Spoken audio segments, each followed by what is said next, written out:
Hi, I'm Dr. Water. I'm a doctor, the kind who keeps working adults healthy, occupational, and preventive medicine. Welcome to the Monster Clinic. Today's patient came without an appointment. Can't handle sunlight, doesn't show in mirrors, craves blood. That's a lot to fit on a chart. A vampire. Legends like this always carry one rumor. Wasn't that actually a disease? Avoiding daylight, gums receding so the teeth look like fangs, craving blood. It does, somehow, resemble the symptoms of something. So today, rather than judging the monster, I'll ask, if a real human showed those symptoms, what disease would we suspect? And check it against real medicine. The short version up front: you can't explain a vampire with a single disease. But several of the legend's parts mesh startlingly well with real medicine. To be clear, one of today's leads, porphyria, is a real, rare condition. This isn't an episode where we make a toy of it. If anything, I'll examine why the famous vampire equals this disease folk theory is hard to support, medically. Rather than judging the legend, I check if a human body showed these features, what would a doctor suspect? Backing every medical claim with a paper. And, since the candidate diseases are real, I won't use their names as a monster's label. That's a rule today, too. Sunlight sears the skin, that's real. And it's different from a sunburn. First, the clearest vampire trait: hates daylight, blisters in it, can only move by night. The lore repeats this weakness to sunlight. Bottom line, a disease where light damages the skin does exist. The prime example is porphyria.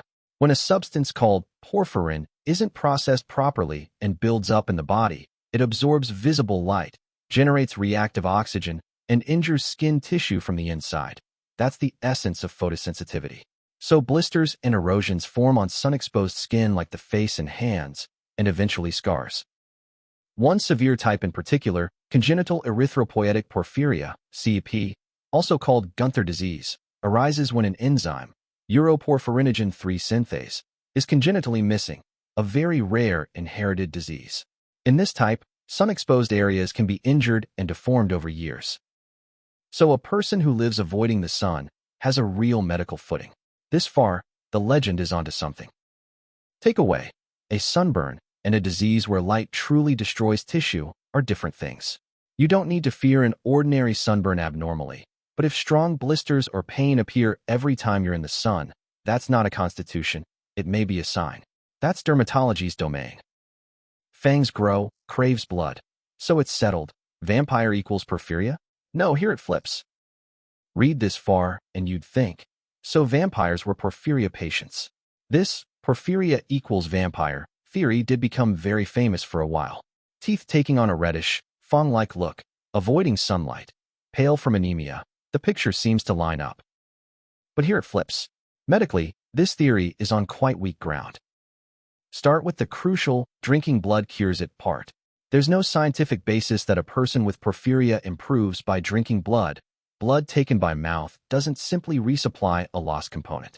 And this folk theory itself has been sharply criticized in a dermatology journal as a burden on patients. On the teeth, too, precisely put, it isn't fangs grow. In severe CEP, built-up porphyrin can stain the teeth a reddish-brown, a phenomenon called erythrodontia, but that's a color change, not canines lengthening into weapons. The reality of a patient's life is enduring scars and pain from light, and does not overlap with fiction's Night Hunter. Takeaway: the symptoms resemble it, and that disease is the legend's true identity, are entirely different. Stitching a real disease name onto a monster from scattered visual fragments hurts people living with that same disease now. As a use of medicine, that's a line worth not crossing. Bites people, craving blood, fears water and light. A different suspect appears. A bit serious here. The vampire image has a behavior side that porphyria can't explain. An urge to bite, agitation and aggression, sleepless nights, and a strong dread of water and bright light. Here a completely different candidate walks in: rabies. Rabies spreads through the bite of an infected animal or person, and beyond agitation, aggression, and insomnia, it can cause hydrophobia, the throat spasming when trying to drink water, and hypersensitivity to stimuli like light and sound. Biting, fearing water, hating light, agitated at night. It meshes eerily with several parts of the vampire legend. In fact, A neurology paper proposes the hypothesis that these rabies symptoms may have contributed to the formation of the vampire legend. If porphyria is the appearance theory, rabies is the behavior theory. Only this part one right straight-faced. Rabies is not an old tale. It's a disease that still exists, and once symptoms appear, it is almost always fatal. Infection within Japan is rare, but if you're bitten or scratched by a wild animal, dog, or bat abroad, do not shrug it off with "it'll be fine." Wash the wound well on the spot, and consult a medical facility about vaccination as soon as possible. That's not legend.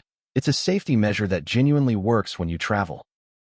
Takeaway: a vampire's bite is story. What to do when you are bitten by an animal is real medicine. If you're bitten abroad, don't decide it's fine on your own. Remember just that and take it home. An aside, this vampire avoids sun, active at night, poor color. Lined up, it's nearly identical to a human on an extreme night owl schedule. I came to laugh at a monster and feel my own habits being pointed at. Night owl living, in moderation, a note to self. Pale skin and a thirst for blood.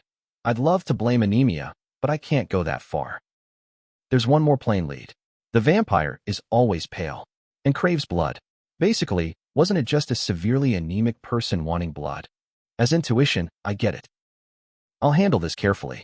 As a solid fact, in iron deficiency anemia, a craving to eat non-nutritive things like ice or dirt, pica, can occur, with heavy ice eating, pagophagia, as the classic example, and treatment that replenishes iron has been reported to improve such abnormal cravings. The body craving what it lacks, in a strange form, is itself a real phenomenon. But here's the key. This paper does not go so far as therefore they craved blood. What's reported in pica is ice, dirt, and the like. As far as I know, there's no established medical basis that a thirst for blood is explained by iron deficiency.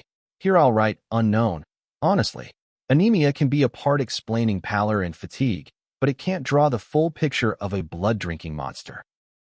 Takeaway: suddenly craving ice a lot is a surprisingly catchable sign of anemia. If that rings a bell, it may be an iron problem, not a willpower one. It's worth having your iron checked once in internal medicine. I examined 3 suspects. Porphyria supplies the weak to light, pale appearance. Rabies supplies the biting, dreading water and light behavior. Iron deficiency supplies part of the pallor and abnormal craving. Each corresponds, plausibly, to a part of the legend. But not one of them explains the whole vampire image.